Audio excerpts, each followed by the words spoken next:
Hi అండి, అందరు ఎలా ఉన్నారు? ఈరోజు అయితే పల్లి పట్టి ఎలా చేయాలో చూద్దాం.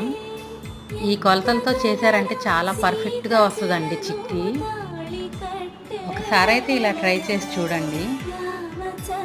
వీడియో అయితే చివరి వరకు చూసి ప్లీజ్ నచ్చితే సబ్స్క్రైబ్ చేసుకోండి.